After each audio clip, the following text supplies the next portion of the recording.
to another vlog. Welcome back. Welcome back. So it's been a while since I did a vlog, but today makes 1 year that we closed on our house. So I was like, why not document this day? And then I did want to share with you guys like some things that we learned in our first year of homeownership, things that we wish we would have known before, and maybe some things that we would have done differently as well. So without further ado, let's get started. I started vlogging this morning and then my camera died, so that was a mess. So we just got back from church. Then we went to Harris Teeter to do our grocery shopping for the week, and now we are about to eat. We're about to, well, not eat, but we're about to make some food. We follow this. We love to follow cooking people on Instagram and TikTok. That is our thing. That is what we like to do. So we found this guy, and I'll probably pop his video up on the side here somewhere. But I'm gonna show you guys the video. But he made some really good looking lemon pepper hot wings or something like that. So that's what we're gonna do. Let's get started. All right, so this is what the ingredients called for. Some chicken fry batter, some salt, pepper, Lowry seasoning, buffalo sauce. Buffalo wing sauce. We got the Sweet Baby Ray's one. Paprika. They had smoked paprika, but we just had paprika, and we have this big, like someone gifted us this big old thing, so we're not gonna buy another one.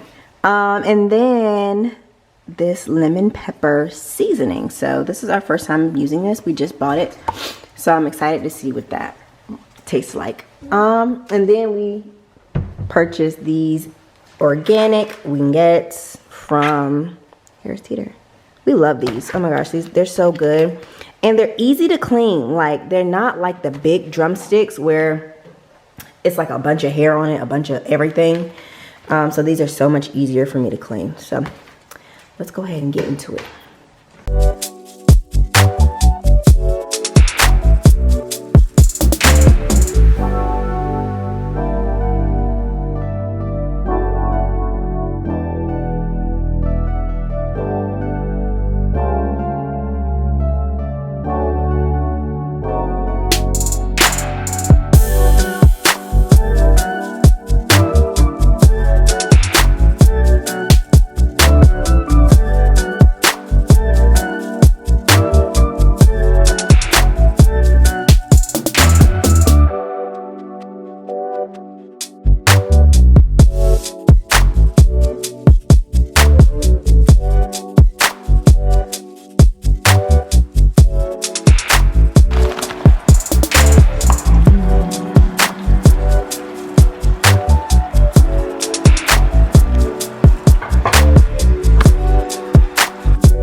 And we're done on paper plates. Because listen, we just washed dishes. We wash dishes. We're gonna keep washing dishes on a Sunday. Not us. It's weird. And then we just got like some tater tots. Listen, again, leave us alone. But look. So juicy.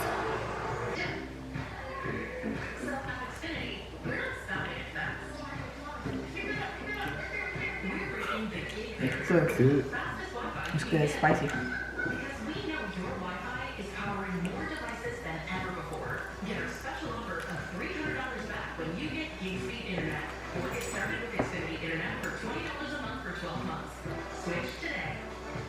Good. So we're gonna finish eating.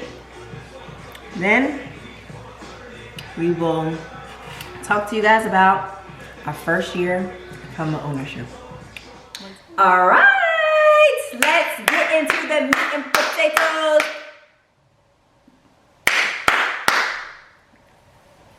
Okay, let's get into it, please. Okay, so I'm super excited. How do you feel Our first, if you had to describe our first year of home ownership in one word, what would it be? Quick. Quick. Quick. It was fast. Well, I'll say fast. But what did you learn? Like, other than it being fast, it was fast. I feel like it happened like 2 weeks ago, but yeah. Other than that. Challenging. I would have to say the first year, this is 2 words, but I would say a learning curve. Because there were so many new things that go into home ownership that you don't have to consider in an apartment because it's taken care of for you. And I knew that things were going to be different in home ownership, but I don't think I was fully prepared. Or you know, I didn't fully consider all the things that would be that would be different. So I guess what are some things that you would say that we learned our first year? It's gonna be different for a few people, but since we were here throughout the building process of the house, we learned a lot of the processes that it takes to actually build a home, and just going back and forth and I guess looking over the process of how our house was built as well. Because we would see mistakes here and there. We would let our project manager know.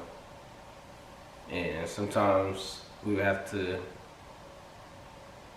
reiterate the problem because it wouldn't be fixed the first time. Mm-hmm. No, yeah, that is a huge one. That is big. With this being a new construction home, like you were saying, a lot of, like some things, you know, stop it. Some things we caught during the blue tape meeting.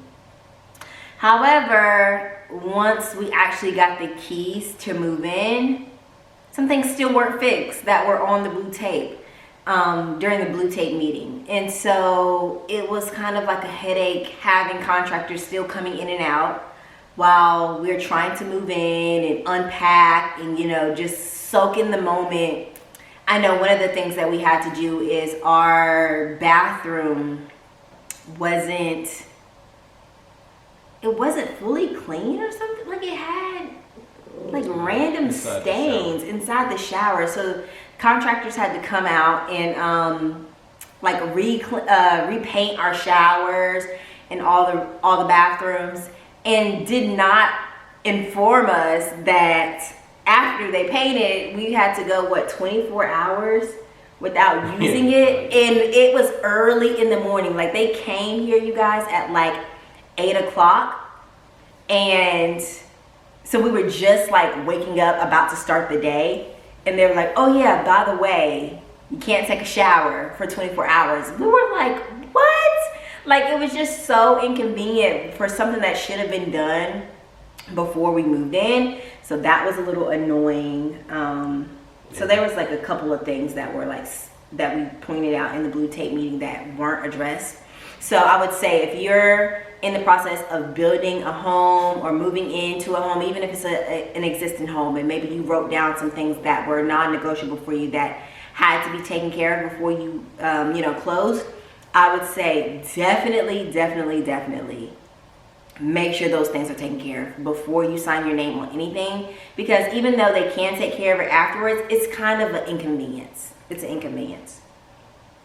Okay, so that was a good one. We learned that, oh my goodness, HOAs.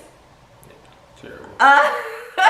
HOA, like I would say that they're terrible, because I wouldn't want to live in a neighborhood without an HOA. Because I've seen neighborhoods that don't, and you know that sometimes it's kind of iffy of like you kind of like what to expect in the neighborhood.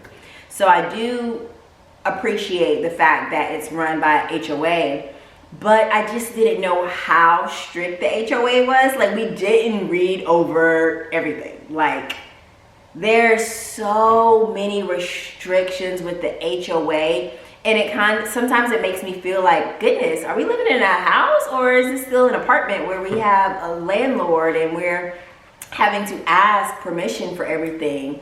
So that's a little annoying. I feel like if we were to move and to get a new house, that's one of the things that's like top on my list. I need to read up on the HOA, figure out what's the do's and the don'ts, maybe go ahead and get into the Facebook community for the neighborhood quickly, ask around like, hey, how is it with HOA when you're wanting to get a fence? How's the process? Like, is there restrictions on the type of fence, the colors, the height, like all those things play a huge factor in the home. Like I know with our HOA, it's even restricted the type of plant colors you can have in the front of your house. Crazy. It's a lot. So that's one. Right, it just takes away a lot of the, I guess, personal ability you can have, like, for your house. Like, it's too uniform, I would say. Mm-hmm. Yeah. And I understand why they do it, because they're saying they're trying to protect the value of your home, which is understandable. But goodness, it seems like there could be some wiggle room around that. Another thing that I would say is I knew moving would cost money, of course. I know that. I think I underestimated how hard it would be moving and planning a wedding at the same time.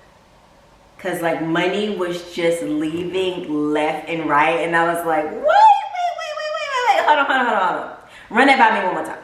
Like, I'm paying this and that. Like, to the point, like, I felt like we were making a lot of sacrifices on, even now, like and I know when you're moving, your house isn't going to be exactly how you want it to be in a year, maybe 2-3 years. So I knew that it takes longer than a year to furnish your house how you want it, and just have everything set up how you just envision, how your Pinterest board look. I knew that, but there were some things that I wanted to have, like just straight off the bat, that we had to sacrifice because we were planning a wedding. And our wedding wasn't even like huge. I don't know. There's some sacrifices that you have to make. So I probably wouldn't have planned two big, like, financial responsibilities back to back like that. That was a lot. We made it happen, but woo, it was a lot. Like, to the point where, like, after the wedding, I was just like, nobody call me. Don't call me. Don't call me. Don't ask me to do anything. I just want my money to sit in my account for a second, like, because wow. It was just so much money leaving constantly, every month. Whew, it was a lot. So I guess I would say don't underestimate how much things cost. So, you have your down payment. You may have like additional closing costs, furniture, to get things cut on. So then another thing, I would say another thing that I learned is that your credit score is going to fluctuate a little bit throughout this process, because once you close on the house and that hits your credit, it may make it go down a little bit, because it's a large amount of money. Like, it may be like the largest amount that you've ever taken out before. So that made our credit score go down just a little bit. And then how many new accounts that you're opening, and these people have to run your credit, and so then that's a hard inquiry. And so that decreases your credit score a little bit. So when we got our security, just about everything. But I specifically remember with the security, they did a hard inquiry on our credit made a credit score go down. So at first I was like, oh my gosh, like, am I doing something wrong? Like, did I not prepare properly? We did, but it's just kind of the way it works, because regardless, you're going to have to get these things set up. You're going to want security, cameras and stuff around the house. So that's just their process. They check your credit score before they offer you the service. So just something that we had to deal with. What are some other things that you would say? I guess since this being our first house, we didn't want to make as many, like, I guess, accidents or mistakes pertaining to, like, I guess, like, putting holes in the wall because we're moving stuff, or marking the wall, rubbing up against the wall. Oh my God, we just want everything to be so perfect.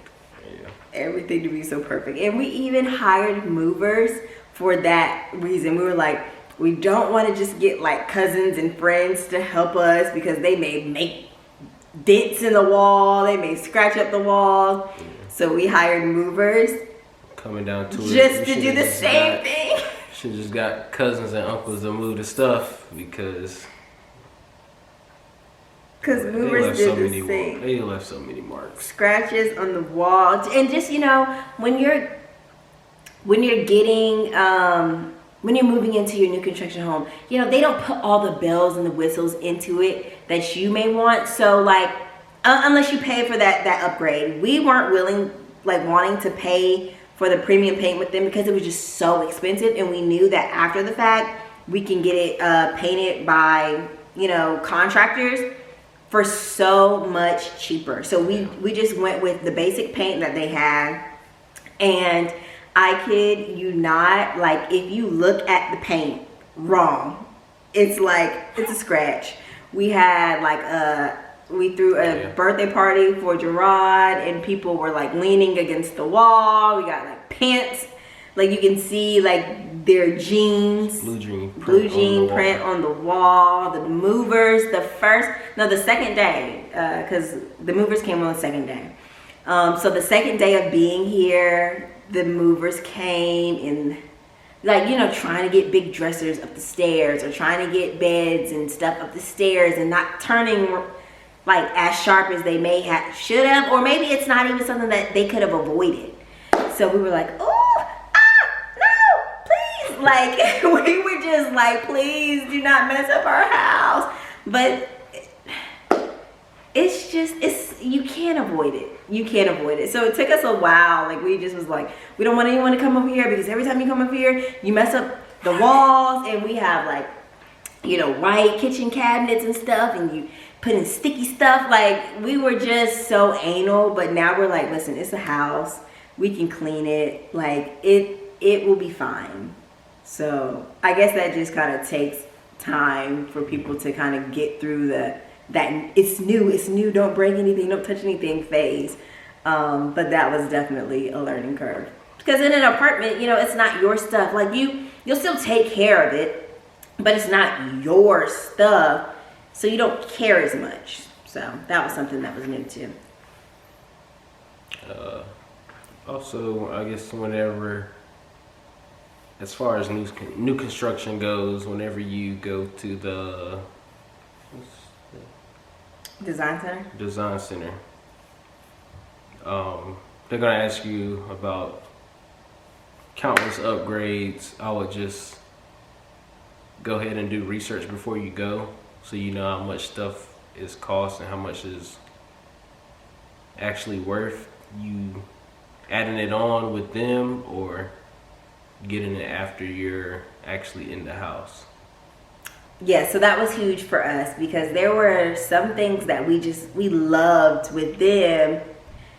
And then just kind of with talking to our realtor and talking to people that have been through the process before, they're like, it's not worth it to pay that through them, because it could be like half the price if you just wait. So like, one of the things was our hardwood floors in the downstairs.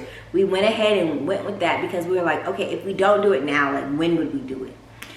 So I think with the builder, it was like $8,000. And then afterwards, like we kind of we were just asking around trying to get a quote, and I think it was like half. They quoted us about half, $4,000 to do it.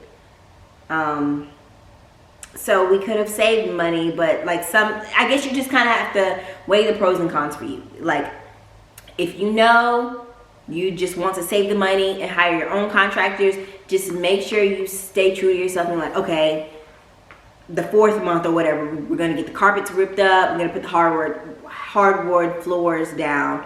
Or the 6th month, we're going to get some upgraded cabinets or whatever.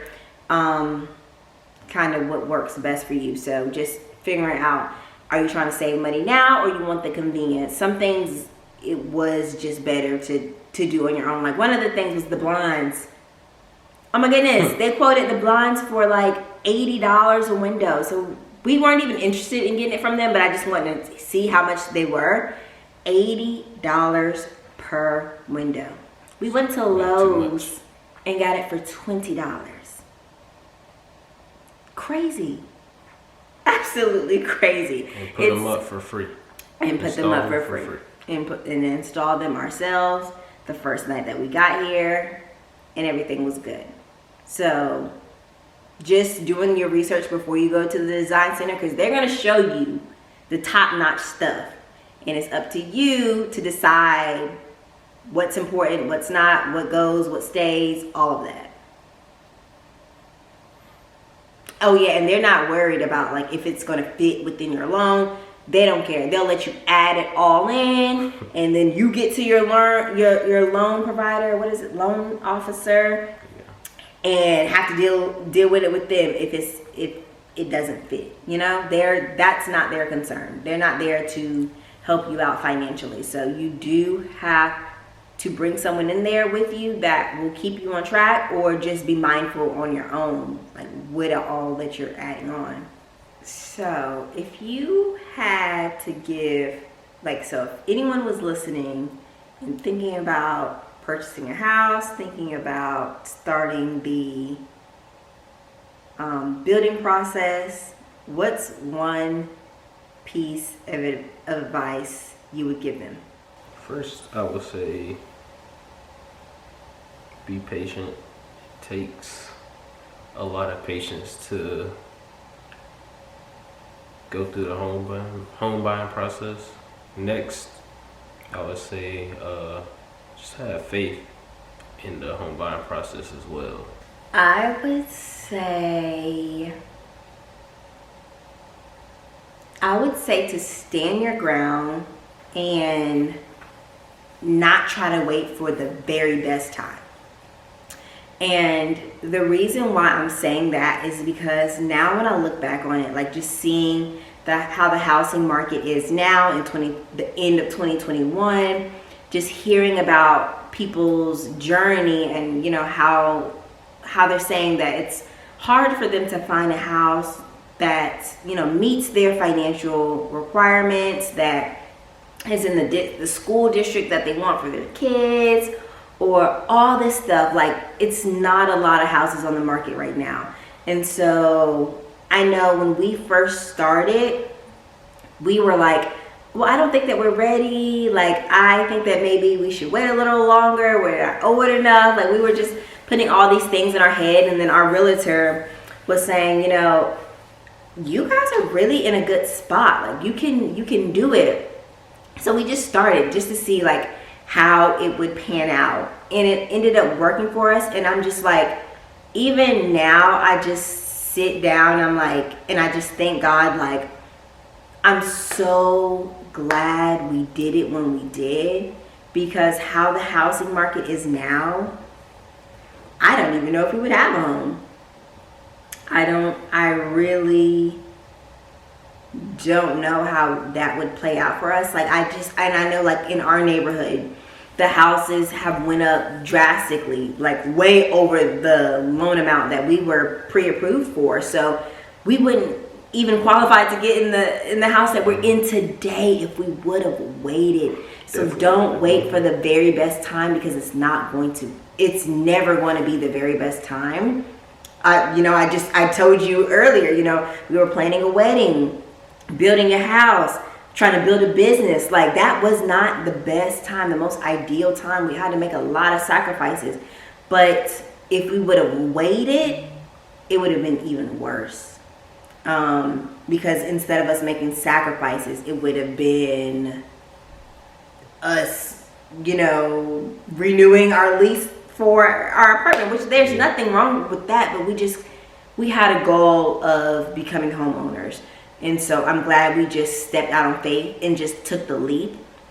It never hurts to just talk to a realtor to see where you are. They will point you in the right direction. Maybe if you need to get your credit restored, maybe if you need to save a little bit more, maybe if you need to increase your income, decrease your debt to income ratio. Like, they will point you in the right direction if you're not ready. But if you are, like, just try and just take it all the way. Take it all the way. It's going to be some bumps in the road. You're going to have to repeat yourself to these loan officers 80 million times. Like, if you're building, definitely get ready to repeat yourself 80 million times. I don't know the process, when for a resale home, but I'm sure there you probably have to repeat yourself 80 million times. So be patient, stand your ground, and just know that there's never going to be a perfect time. So start now. Just have your stuff ready. Have your stuff. Ooh, have your ducks in a row. Woo, have your ducks in a row, because there's a lot of paperwork that you need. But yeah, this is us. This is our 1 year. Thank you for, y'all know he does not like to be on video a lot. I still have on my church clothes. I haven't even changed or gotten comfortable. But we appreciate you for joining us. Thank you.